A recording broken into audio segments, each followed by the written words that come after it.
প্রভু হে, তুমি ছাড়া কোনো উপাস্য নাই, তুমি মহাপবিত্র, আমি পাপী, আমি গুনাহগার, আমায় ক্ষমা করো। প্রভু হে, তুমি ছাড়া কোনো উপাস্য নাই, তুমি মহাপবিত্র, আমি পাপী, আমি গুনাহগার, আমায় ক্ষমা করো।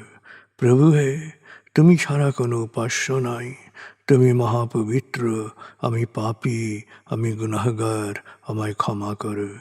প্রভু হে, তুমি ছাড়া কোনো উপাস্য নাই, তুমি মহাপবিত্র, আমি পাপী, আমি গুনাহগার, আমায় ক্ষমা করো।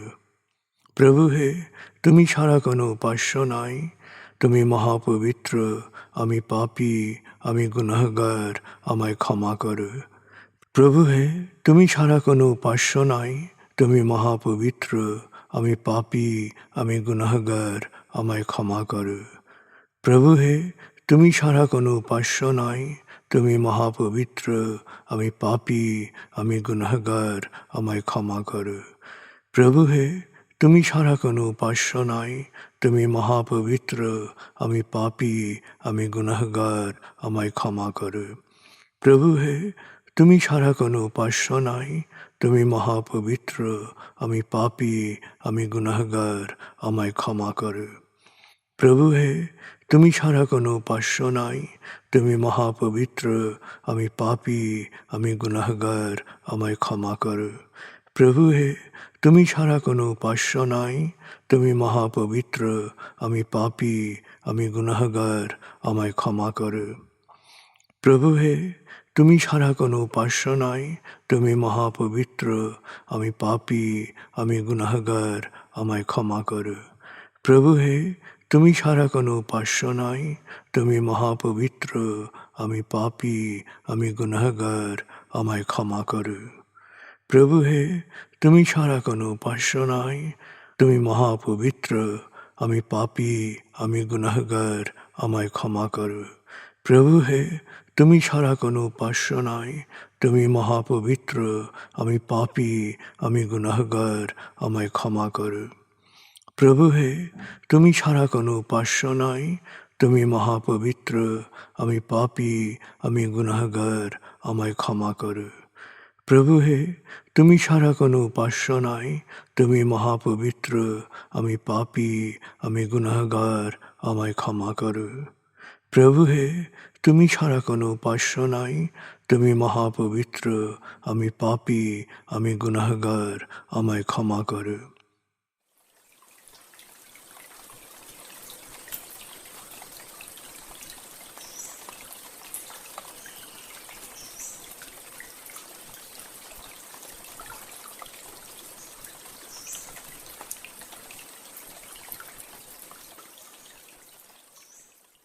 এবার আমরা সূরা তাকবীর এর মর্মবাণীর অংশ বিশেষে ডুবে যাব। তারপর ডুবে যাব আজকের জন্য নির্ধারিত সূরার তেলাওয়াত ও মর্মবাণীতে। 81 সূরা তাকবীর। দয়াময় মেহেরবান আল্লাহর নামে। যখন সূর্য অন্ধকারে ঢেকে যাবে, যখন তারকারাজি নিজেদের আলো হারাবে, যখন পর্বতমালা মরীচিকার ন্যায় উধাও হবে, যখন পূর্ণ গর্ভবতী উটনী পরিত্যক্ত হবে, যখন সকল বন্য পশুকে একত্র করা হবে, যখন সমুদ্রের জলরাশি স্ফীত হবে, যখন দেহে আবার আত্মা সংযুক্ত হবে, যখন জীবন্ত কবর দেয়া শিশুকন্যাকে জিজ্ঞেস করা হবে কি অপরাধে তাকে হত্যা করা হয়েছিল, যখন প্রত্যেকের আমলনামা দেখানো হবে, যখন আকাশের আবরণ সরানো হবে, যখন জাহান্নামের আগুন গনগনে লাল করা হবে, যখন জান্নাতকে দৃশ্যমান করা হবে, সেদিন প্রত্যেকেই জানতে পারবে কি পরিণতির জন্যে সে নিজেকে প্রস্তুত করেছে, বুঝতে পারবে কি করা উচিত ছিল আর কি করা উচিত হয়নি। সাক্ষী আবর্তনশীল নক্ষত্র, কক্ষপথে দৃশ্যমান গ্রহসমূহ যা এক সময় অদৃশ্য হয়, সাক্ষী রাতের অবসান মুহূর্ত এবং প্রভাতের আগমন কাল। নিশ্চয়ই এই কোরআন আরশের সার্বভৌম অধিপতির নিকট উচ্চ মর্যাদা সম্পন্ন সম্মানিত রসুলের মুখ নিঃসৃত, যার কথা অবশ্যই বিশ্বাসযোগ্য ও মানা উচিত।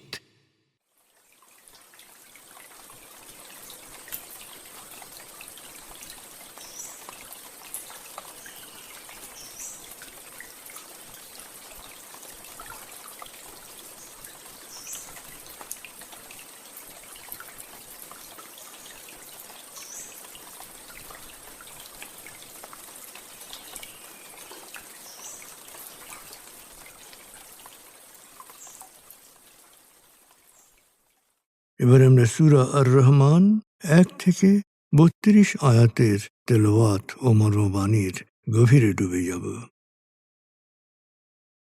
55 সূরা আর রহমান।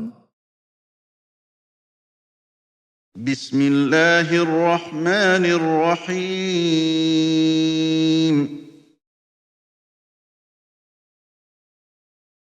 আর রহমান আল্লামাল কুরআন খালাকাল ইনসান আল্লামাহুল বায়ান الشمس والقمر بحسبان والنجم والشجر يسجدان والسماء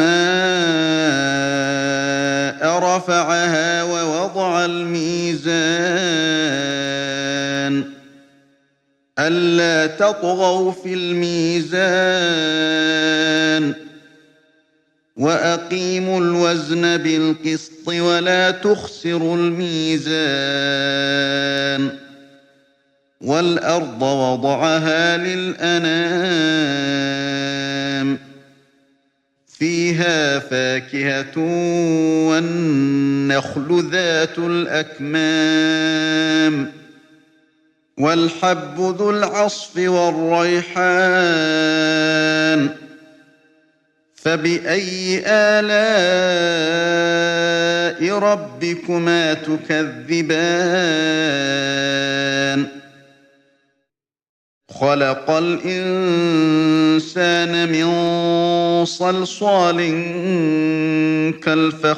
كالفخار وخلق الجان من مارج من نار فبأي آلاء ربكما تكذبان رب المشرقين ورب المغربين فبأي آلاء ربكما تكذبان مرج البحرين يلتقيان بينهما برزخ لا يبغيان فبأي آلاء ربكما تكذبان يخرج منهما اللؤلؤ والمرجان فبأي آلاء ربكما تكذبان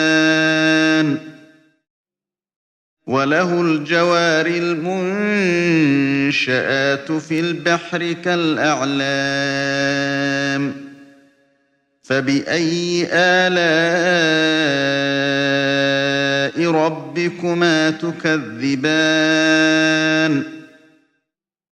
كل من عليها فان ويبقى وجه ربك ذو الجلال والإكرام فبأي آلاء ربكما تكذبان يسأله من في السماوات والأرض كل يوم هو في شأن فبأي آلاء ربكما تكذبان سنفرغ لكم أيها الثقلان فبأي آلاء ربكما تكذبان দয়াময় মেহেরবান আল্লাহর নামে। পরম দয়াময় আল্লাহ, তিনি কোরআন শিক্ষা দিয়েছেন, তিনি মানুষ সৃষ্টি করেছেন, তিনি তাকে গুছিয়ে চিন্তা করতে ও স্পষ্টভাবে কথা বলতে শিখিয়েছেন। সূর্য ও চন্দ্র নির্ধারিত কক্ষপথে ভ্রাম্যমান, তারকা ও গাছপালা তাকেই সিজদারত, তাঁর নিয়মেই সমর্পিত। তিনি আকাশকে করেছেন সমুন্নত এবং সব কিছুর জন্যেই তৈরি করেছেন মানদণ্ড। তোমরা কখনো ভালো মন্দ বিচারে ন্যায়দণ্ড লঙ্ঘন করো না, সব কিছু ওজনে ন্যায্য মান প্রতিষ্ঠা করো এবং ওজন বা বিচারে কারচুপি করো না। তিনি জমিনকে সমস্ত সৃষ্টির জন্যে বিছিয়ে দিয়েছেন। জমিনে রয়েছে সব ধরনের ফলমূল, খেজুর গাছে নতুন কাদি, নানা ধরনের খোসা আবৃত শস্য দানা আর সুগন্ধি লতাগুল্ম। অতএব হে জিন ও মানুষ, তোমরা তোমাদের প্রতিপালকের কোন নিয়ামতকে অস্বীকার করবে? তিনি মানুষকে সৃষ্টি করেছেন পোড়ামাটির মতো শুকনো মাটি দিয়ে, আর অদৃশ্য জিনকে সৃষ্টি করেছেন ধোঁয়াহীন আগুনের শিখা থেকে। অতএব তোমরা তোমাদের প্রতিপালকের কোন নিয়ামতকে অস্বীকার করবে? তিনি 2 উদয়াচল ও 2 অস্তাচলের নিয়ন্ত্রক। অতএব তোমরা তোমাদের প্রতিপালকের কোন নিয়ামতকে অস্বীকার করবে?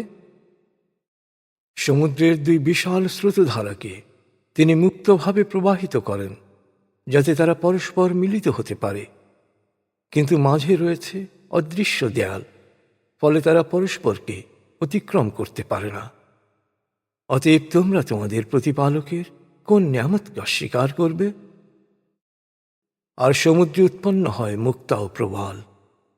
অতএব তোমরা তোমাদের প্রতিপালকের কোন নিয়ামতকে অস্বীকার করবে? সমুদ্রে চলমান পর্বতের মতো শোভাময় নৌযানগুলো তাঁরই নিয়ন্ত্রণাধীন। অতএব তোমরা তোমাদের প্রতিপালকের কোন নিয়ামতকে অস্বীকার করবে? মহাবিশ্বে যেখানে যা কিছু আছে সবই নশ্বর, অবিনশ্বর শুধু তোমার প্রতিপালকের সত্তা, যিনি মহামহিম মহানুভব।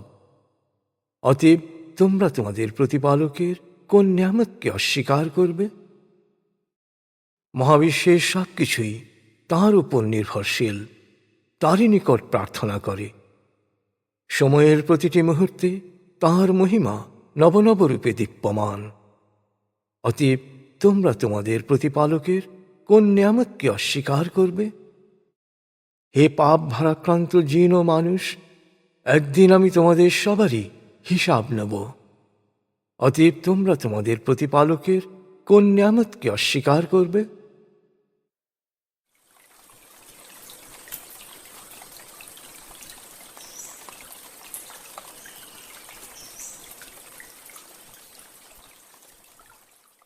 আপনি এতক্ষণ মর্মবাণীর গভীরে ডুবেছিলেন।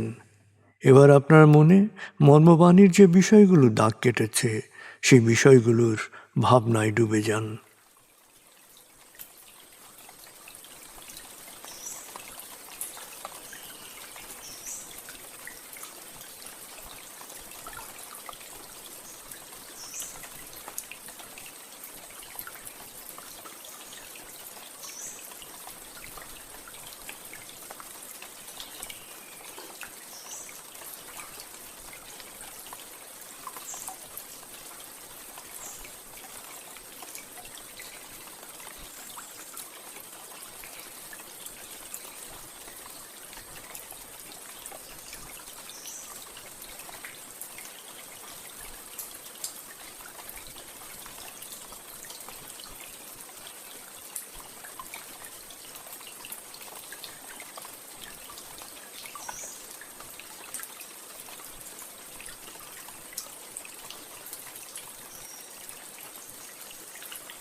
এবার আমরা জিকির ও দোয়ার গভীরে ডুবে যাব।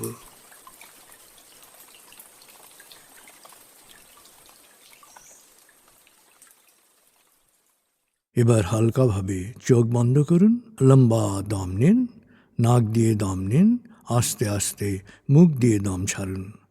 দম নেবেন পেটে, ছাড়বেন মুখ দিয়ে। দম নেওয়ার চেয়ে দম ছাড়তে সামান্য বেশি সময় নিন। দম নিতে নিতে ভাবুন প্রকৃতি থেকে আফুরন্ত প্রাণশক্তি শরীরে প্রবেশ করছে, আর দম ছাড়তে ছাড়তে ভাবুন শরীরের সকল দূষিত পদার্থ বাতাসের সাথে বেরিয়ে যাচ্ছে। নাক দিয়ে দম নিতে নিতে ভাবুন প্রকৃতি থেকে আফুরন্ত প্রাণশক্তি শরীরে প্রবেশ করছে, আর মুখ দিয়ে দম ছাড়তে ছাড়তে ভাবুন শরীরের সকল দূষিত পদার্থ বাতাসের সাথে বেরিয়ে যাচ্ছে। দম নিতে নিতে ভাবুন প্রকৃতি থেকে আফুরন্ত প্রাণশক্তি শরীরে প্রবেশ করছে। দম ছাড়তে ছাড়তে ভাবুন শরীরের সকল দূষিত পদার্থ বাতাসের সাথে বেরিয়ে যাচ্ছে। দম নিতে নিতে ভাবুন প্রকৃতি থেকে আফুরন্ত প্রাণশক্তি শরীরে প্রবেশ করছে, আর দম ছাড়তে ছাড়তে ভাবুন শরীরের সকল দূষিত পদার্থ বাতাসের সাথে বেরিয়ে যাচ্ছে। দম নিতে নিতে ভাবুন প্রকৃতি থেকে আফুরন্ত প্রাণশক্তি শরীরে প্রবেশ করছে, আর দম ছাড়তে ছাড়তে ভাবুন শরীরের সকল দূষিত পদার্থ বাতাসের সাথে বেরিয়ে যাচ্ছে। এবার দম স্বাভাবিক হতে দিন। স্বাভাবিকভাবে নাক দিয়ে দম নিয়ে নাক দিয়ে দম ছাড়ুন। আপনার অঙ্গ শিথিল ও নিষ্প্রাণ হয়ে আসছে। এবার নাক দিয়ে ধীরে ধীরে দম নিয়ে বেশ সময় নিয়ে ধীরে ধীরে নাক দিয়ে দম ছাড়ুন।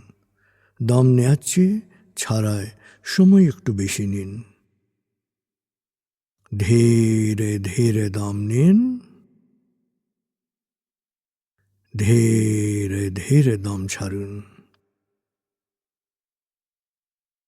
ধীরে ধীরে দম নিন, ধীরে ধীরে দম ছাড়ুন।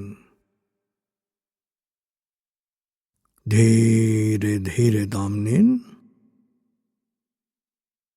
ধীরে ধীরে দম ছাড়ুন। ধীরে ধীরে দম নিন, ধীরে ধীরে দম ছাড়ুন। ধীরে ধীরে দম নিন, ধীরে ধীরে দম ছাড়ুন। এবার দম স্বাভাবিক হতে দিন। আপনি এখন দম খেয়াল করুন। বাতাস নাক দিয়ে ফুসফুসে প্রবেশ করছে, আবার বেরিয়ে আসছে। আপনার পুরো মনোযোগ নাকে দমের প্রবেশ পথে দিন। বাতাস স্বাভাবিক যাওয়া আসা করুক, আপনি শুধু দম খেয়াল করুন।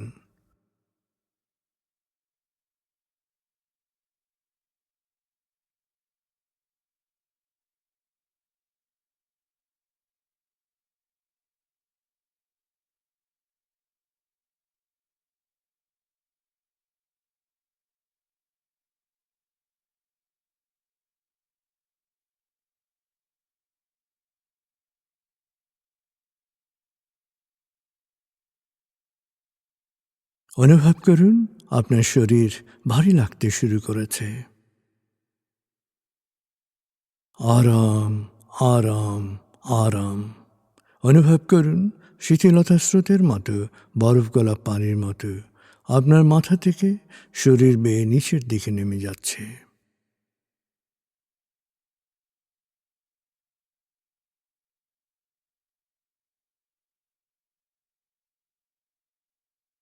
আপনি এখন পুরোপুরি শিথিল। শিথিলায়নের গভীর স্তরে প্রবেশ করেছেন আপনি। আপনার ব্রেন ওয়েভ বিটা স্তর থেকে নেমে গেছে আলফায়। মনের বাড়ির পথে আপনি এখন আলফা স্টেশনে এসে পৌঁছেছেন। এই স্টেশনে আপনার জন্য রয়েছে বিশেষ ওয়েটিং রুম। আলফা স্টেশন থেকে আপনি এখন মনের বাড়িতে যাচ্ছেন। আমি গণনা শুরু করছি।